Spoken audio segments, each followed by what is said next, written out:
All right, two things I want to talk about this week in the gaming news world. Both kind of handheld related, but we'll get a little deeper than that. The first bit of news, of course, you know I had to talk about it. The new rumor on the street that Sony PlayStation is working on a new handheld, a new portable gaming device. Yes, this comes directly from Bloomberg, reporting directly from Japan that unnamed sources are saying that Sony has been working and prototyping a new handheld device. The Bloomberg report, which I'll link in the description down below, says it's a portable console that would play its PlayStation 5 games on the go. The product is aimed at expanding Sony's reach and contending with Nintendo for the portable gaming market, according to people familiar with its development. It would also counter any potential mobile hardware from Xbox, which has been working on prototypes also. The interesting thing from this report is saying that this actually is building off of the PlayStation Portal, which this report says that those people were saying that, quote, Sony initially had intended for it to function as a standalone device like Valve's Steam Deck. The report also goes in depth describing like how this would be intended to expand Sony's gaming audience more than anything, and also just compete with what else is out there. And that's interesting. Obviously, on the one hand, if this is true, again, this is a rumor, so you know the phrase now, take it with a grain of salt.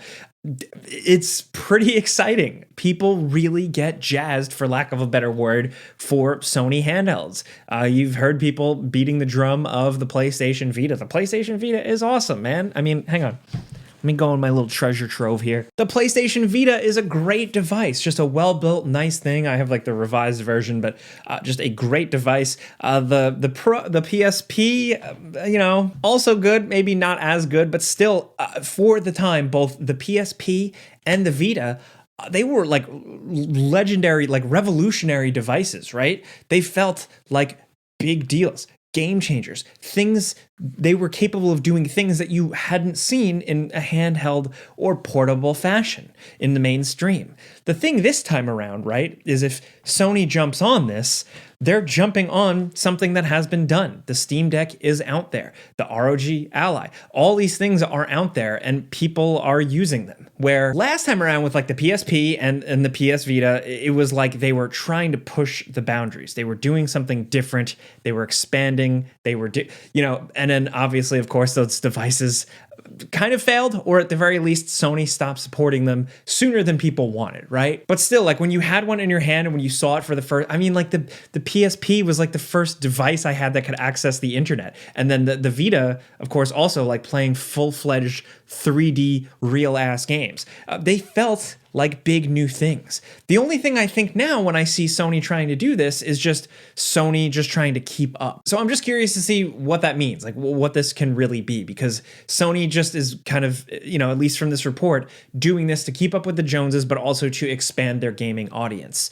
Essentially, get them to play all the big AAA games that they've been making. They need more people to play Ghost of Tsushima and God of War because those bastards are expensive. So by putting a handheld out there, maybe that's their hope. On the one hand, it is good because I think for a while I've really liked the hardware Sony has been manufacturing. Obviously, the Vita, like I said, great device, but the PlayStation Portal, build quality and design quality, really, really nice. So if they took that design ethos, I would be interested in that. But again, I'm really hoping if this is true, if this thing is real, it does have something else going for it to make it stand out, to be a cut above, other than that you can just play your PS5 games on it. I don't know. At this point, maybe it's because I play a lot of handheld games. I love my Steam Deck. I need to see more. I want it to do something different. So what I'm saying is, while last time around, it felt like innovation and crazy big new ideas, this time around, it does feel more like just a growth thing, a thing they feel obligated to do. With Microsoft and Phil Spencer constantly coming out and saying, oh yeah, we're working on a handheld. We've been prototyping a handheld. With Steam Deck doing well. With other PC hardware competitors also trying to get handheld things. With Nintendo Switch, of course, sales-wise and everything being the biggest thing since sliced bread. This time it feels out of obligation. Again, it's a cool idea, and I'd be very interested to see how exactly they do it, but I just hope they got a little something else to it, just a little magic to it. Either way though, I think like consumer choice is really good in this regard, and if you are someone invested in a specific ecosystem, the Xbox ecosystem or the PlayStation ecosystem, the more ways to play your games, the better, I guess. So I guess ultimately, while like I'm saying, I wish there was a little bit more to it, I do do think it's interesting. I think with the fact that both Xbox and Sony are working on handheld things is kind of cool. And I say that as a handheld enjoyer. But mark my words, if this Sony PlayStation handheld thing ever does come to fruition, $10. They're also going to do like an anniversary edition of it, or like they're going to put a skin on it for limited edition that makes it look like a Vita, and then everybody's going to go crazy and try and buy one. I'm saying that because they just did that, you know, with all their, and I'm a sucker and I bought the controllers. Okay, hey, anyway. Big thing, I'm curious to hear from you guys what you think about this. If you are a handheld gamer, are you someone that's already just happy with a portal or remote play or streaming, or do you want the dedicated PS5 games on a handheld? Again, that could potentially be a pretty beefy handheld, but I don't know. What are you expecting? Are you like me? Do you want something weird, something different to it, something that just feels a bit different other than it's a PS5, but just kind of portable? I don't know. Let me know what you think, where you're at, whether you're a PlayStation person or not. I want to know what you're thinking. Hey, next up, this video is sponsored by Novium. Check out their hover pens. Look at this. Look how cool it is. The way it spins, the hover effect. So if you don't know, Novium creates unique, innovative, stylishly designed products aimed to just inspire. They got some creativity and quality behind their stuff. I've been using their hover pens for a few months now. I've had it right at my side at my desk, and to be totally frank, they're just really cool. It's just a really nice, high quality pen, but also as a design nerd, I just really appreciate how awesome it looks. In fact, the Interstellar edition you see here actually received the award of one of the best innovations of 2022 by Time. It's a ballpoint pen sitting at a 23.5 degree angle. It's a nod to the Earth's axial tilt. And like I've said, I have them at my desk. I scribbled down notes. It helps me remember stuff. And I just like the way the pens look because it feels like it could be like from Mass Effect, like at a desk at the Citadel or on the Normandy or something. They also offer the Hover Pen Future Edition here in Frost Silver. If you're looking for something a little bit more professional, maybe a little corpo. They're refillable, so you can slap some fresh ink in there and use these things for a long time. And like I said, they just make for a really compelling gift. I've emphasized that before, and now it's even more important because of Black Friday. Yes, the Black Friday sale is 20% off all hover pens until December 3rd with free shipping to most countries. All you gotta do is use code ONJAKE, and there are QR codes here on screen to access your region. Check these things out. You can also click in the link in the description down below to again enjoy 20% off all hover pens until December 3rd. And again, big thanks to Novium for sponsoring this video. Now let's get back to it. Next up, the other bit of news I wanted to talk about is actually good news. It's not all bad news and gloom and doom in the gaming world when you have headlines like this. Publisher 2K is removing their proprietary game launcher from their PC titles. That's huge. I know that doesn't sound like a big deal if you're a console person, but these launchers, these third-party launchers, are the bane of every PC gamer's existence. From the freaking Bethesda one to like the EA one, like they're all a nightmare. It's gotten better, but for a big publisher like 2K here to just completely scrap theirs entirely, that's absolutely awesome. And it really helps specifically in instances with handhelds. Obviously, every PC gaming handheld is different, but speaking to experience, at least with the Steam Deck, XCOM 2, more recent games like Midnight Suns and The Quarry had some issues with those launchers. You know, obviously it all depends on your settings and stuff, but still, it can make things a pain in the ass. I never actually dared to play Civ on my Steam Deck, but I wouldn't have wanted to deal with that. But yeah, I think this is good. And it's like little by little examples like this where the publishers do actually listen and learn. Obviously, there are still many, many problems in the game industry to fix, but things do change. And I want to remind people of that sometimes. There was, you know, paid online passes, which felt like the biggest slap in the face to the consumer years ago, where if you bought a game used, the publishers made you actually buy essentially an access key to then essentially earn access to a multiplayer mode for a used game you already bought. Like just really anti-consumerist bullshit like that has been pushed against in the past, and changes happen.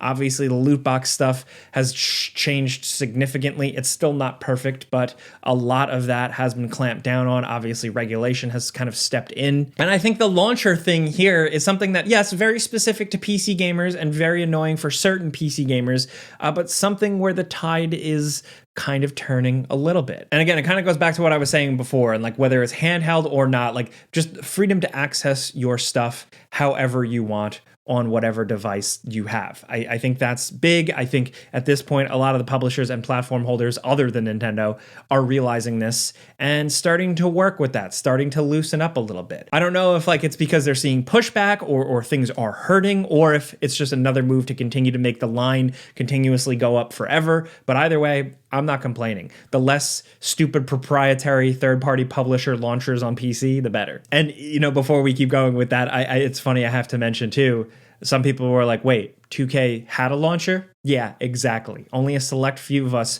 were really burdened by it, but it absolutely sucked sometimes. Not the worst launcher I've ever seen, but still worth cheering for its demise. Those are the two things I wanted to talk about this week, but I always like to throw in a bonus thing. And right now, I don't have too much other than that. I've been watching my kind of like my exercise bike show is Detroiters. It dropped on Netflix. It's an older show. It's a Comedy Central produced show, only 2 seasons, really short episodes. But for people who like, I Think You Should Leave with Tim Robinson, like if you like that kind of really dumb, zany, like sketch comedy, this is a really good show to watch. It feels kind of like 30 Rock mixed with like Mad Men and I Think You Should Leave, but also like old era, like dumb YouTube sketch comedy stuff. Like it's just hilarious. I've really been enjoying it. I also like short little bite-sized shows like this. Every episode's like 20 minutes, bing bong boom. It's definitely not a perfect show. I can see why like it didn't have the longest legs, but I think that the leads in it are really good. A lot of good people show up as like surprise cameos and stuff like that. And some of the bits here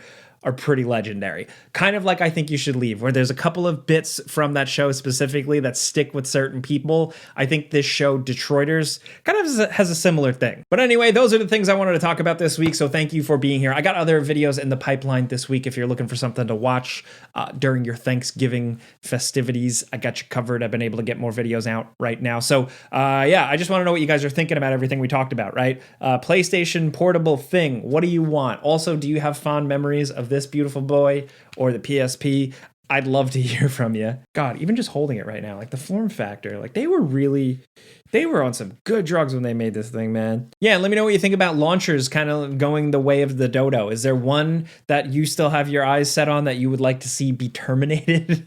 Let's talk about this stuff. I want to hear from you, but also thank you for coming around here. I also put out a Q&A video the other day answering some of your questions if you want to check that out. But thank you for watching. Thank you for supporting. Thank you for clicking the like button if you get what I'm trying to do here. I'm talking about gaming stuff. I'm talking about gaming news, but it's stuff I find interesting. It's stuff I'm like kind of passionate about. I talk about things that I just like to dive into here, and then on the Friday news show on Game Ranks, I do the whole roundup for you. But either way, I've talked way too much. Thank you very much for watching. I'm Jake Baldino. Subscribe because video games, pizza's on me.